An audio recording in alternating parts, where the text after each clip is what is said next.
আজকে আমি আপনাদের সঙ্গে একটা হেলদি ব্রেকফাস্ট রেসিপি শেয়ার করব। এটা খেতেও যেমন সুস্বাদু তেমনি খুব কম তেলে এটাকে তৈরি করে নেওয়া যায়। ভিটামিন এবং প্রোটিন সমৃদ্ধ এই রেসিপিটা চলুন আপনাদের সঙ্গে শেয়ার করি। এর জন্য আমি নিয়েছি 1 কাপ মুগ ডাল। সেটাকে সারা রাতি আমি ভিজিয়ে রেখেছিলাম। আপনারা চাইলে 5-6 ঘন্টার জন্য ভিজিয়ে এটাকে নরম করে নিতে পারেন। এবার ডাল থেকে কিছুটা ডাল আমি আলাদা করে রাখলাম, আর বেশিরভাগ ডালটা একটা গ্রাইন্ডার জারে নিয়ে আদা এবং কাঁচা লঙ্কার সাহায্যে খুব ভালো করে গ্রাইন্ড করে নিলাম। তারপরে গ্রাইন্ড করা মুগ ডালের মধ্যে আলাদা করে রাখা ওই আস্ত মুগ ডালগুলো মিশিয়ে দিলাম। এতে যেটা বানাবো সেটা খুব ক্রাঞ্চি হবে। তার মধ্যে দিয়ে দিলাম স্বাদ মতো লবণ, শুকনো লঙ্কার গুঁড়ো, ধনিয়ার গুঁড়ো, গরম মশলা গুঁড়ো এবং চাট মশলার গুঁড়ো। দিয়ে দিলাম অল্প একটু হলদি গুঁড়ো।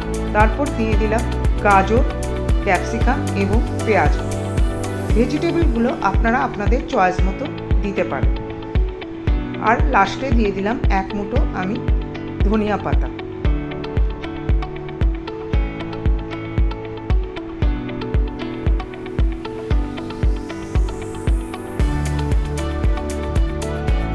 পাত্রটা খুব ছোট হয়ে যাচ্ছিল, তাই আমি পাত্রটা একটা বড় পাত্রে সবগুলো ট্রান্সফার করে নিলাম। সবগুলো স্প্যাচুলার সাহায্যে ভালো করে মিশিয়ে নেওয়ার আগে দিয়ে দিলাম আমি 1/2 কাপ মতো চালের গুঁড়ো। তারপর দিয়ে দিলাম পরিমাণ মতো সামান্য জল দিয়ে ভালো করে ব্যাটারটাকে মিশিয়ে নিতে হবে। এবার ঘনত্বটা প্রায় এরকম হবে। আরেকটু জল দিয়ে আমি ব্যাটারটা ভালো করে মিশিয়ে নিলাম। ঘনত্বটা দেখিনি, এইরকমই হবে। সবগুলো ভালো করে মিশিয়ে তার মধ্যে দিয়ে দিলাম 1 চামচ মতো আমি বেকিং সোডা। এবার বেকিং সোডাটা অ্যাক্টিভেট করার জন্য তার উপরে দিয়ে দিলাম 1/2 চামচ মতো জল। সবগুলো আবার ভালো করে মিশিয়ে নিলাম।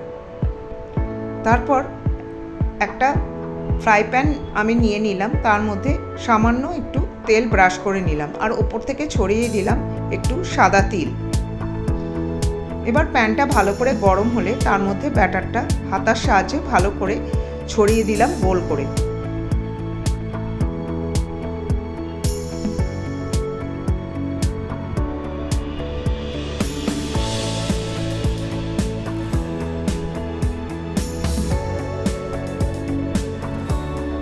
ব্যাটারটা ভালো করে প্যানের ওপর দিয়ে তারপর ব্রাশের সাহায্যে সামান্য একটু তেল ছড়িয়ে দিলাম।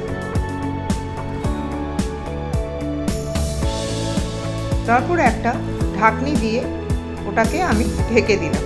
এই সময় গ্যাসের ফ্লেমটা মিডিয়াম টু লো রাখতে হবে। 5 থেকে 7 মিনিট পরে ঢাকন তুলে দেখলাম যখন নিচটা একটু লালচে হয়ে যাবে তখন স্প্যাচুলার সাহায্যে আলতো হাতে সেটাকে ফ্লিপ করে দিলাম।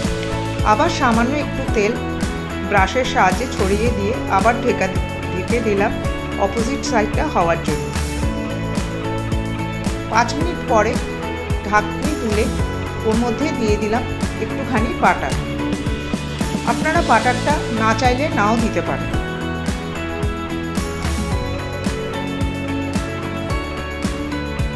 এবারে আবার আমি এপিট ওপিট করে একটু ফ্রাই করে নিলাম জিনিসটা।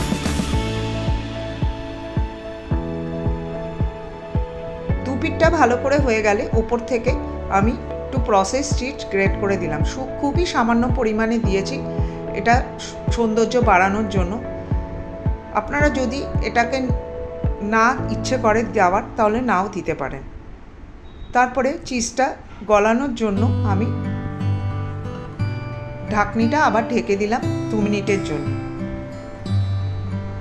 এইভাবে তৈরি হয়ে গেল আমার সুন্দর স্বাস্থ্যকর একটা ব্রেকফাস্ট রেসিপি। এবার পিৎজা কাটারের সাহায্যে আমি কয়েকটা টুকরোয় ভাগ করে নিলাম আর সার্ভ করলাম সসের সাহায্যে। দেখুন কত সুন্দর হয়েছে, খেতেও খুব সুস্বাদু ক্রাঞ্চিনেস এটার মধ্যে রয়েছে। একটু ঠান্ডা হলে খেতে খুবই ভালো লাগবে। এরকম মজাদার রেসিপি জানার জন্য আমার চ্যানেলটার সঙ্গে থাকবেন। দেখা হবে পরের একটা রেসিপিতে। ততক্ষণ ভালো থাকবেন, সুস্থ থাকবেন।